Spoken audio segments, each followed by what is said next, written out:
કોટલાવમાં પરિવાર ઉપરના રૂમમાં સૂતો હતો અને ચોરોએ નીચેના રૂમનું તાળું તોડી ચોરી કરી પલાયન।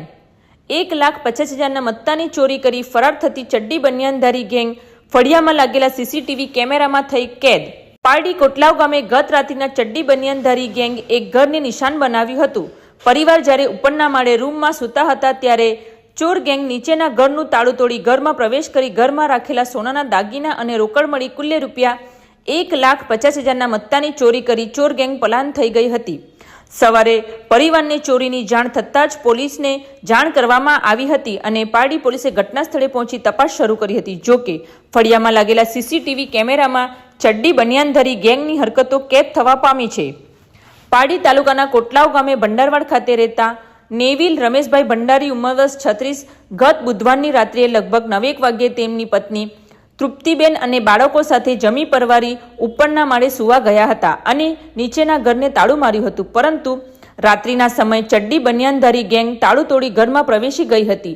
આ ગેંગ ચપળતાથી ઘરમાં ઘૂસીને કબાટનું લોક તોડી તેમાં રહેલા કિંમતી દાગીનાઓમાં 2.25 તોલાની સોનાની એક ચેન કિંમત ₹70,000, 1 તોલાની 2 નંગ સોનાની વીટી કિંમત ₹40,000, 3 નંગ સોનાના પેન્ડલ કિંમત ₹10,000 તેમજ રોકડ ₹30,000 મળી કુલ્લે ₹1,50,000ના મત્તાની ચોરી કરી ચોરી દરમિયાન કોઈ અવાજ ના કરી અને ઝડપથી કામ પૂર્ણ કરીને ભાગી ગયા હતા।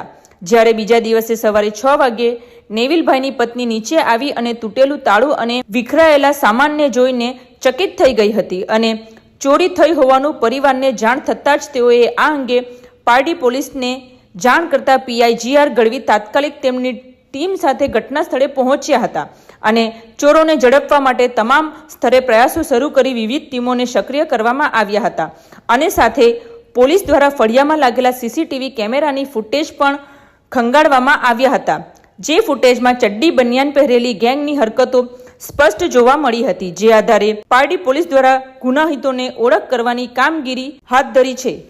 રમેશભાઈ પટેલ કોટલાવ ભંડારવાડ રહું છું ને અમે 9 વાગે તારુમાને લોક લગાવીને ઉપર સુવા ગયા ને પછી સવારે 6 વાગે વાઈફ મારી નીચે આવી ને જોયું તો તારું ખુલ્લું હતું અને અંદર ગયા તો ચેન 2 વીટી 3 પેન્ડલ ને કેશમાં ₹30,000 હતા, તે લઈને ફરાર થઈ ગયા છે। આ સાથે બીજી કઈ આજુબાજુ ચોરી થઈ હોય છે? આજુબાજુ ચોરીમાં તો બીજા ગામમાં આગળ રોડ પર આપણે તારું તૂટેલું છે, આના સાથે ત્રીજી વાર આવ્યા છે એ લોકો બધા। શું લાગે છે આ ચોરીને લઈને કોણ હશે એવું કંઈક? હવે એ તો હવે એ લોકો ચડ્ડી ગેંગ એમ કહે છે આ લોકો। હવે કશે કંઈક કેમેરામાં આવ્યા છે કે? કેમેરામાં આવ્યા છે, 2-3 જગ્યાએ કેમેરામાં આવ્યા છે એ લોકો। કેટલાક લોકો હતા એમાં? એમાં 3 જણ હતા એ લોકો। શું શું વસ્તુ ગઈ છે આપણે? એક ચેન ગઈ છે, 3 પેન્ડલ, 2 વીટી ને કેશમાં ₹30,000। એમાં પર્સમાં મારા ₹5,000 હતા ને મમ્મીના ₹25,000 હતા કેશમાં। આ બાબતે પોલીસને જાણ કરી કે? હવારના જ્યારે પોલીસને પહેલાં 100 નંબર પર કરી દીધી છે, પોલીસ બી તરત જ આવી ગયા પછી। અમારી લાઈવ ન્યૂઝ 24 ચેનલને સબસ્ક્રાઇબ કરો, બેલ આઇકોન દબાવો જેથી આવનાર ન્યૂઝ અપડેટ્સની નોટિફિકેશન આપ સુધી સૌથી પહેલા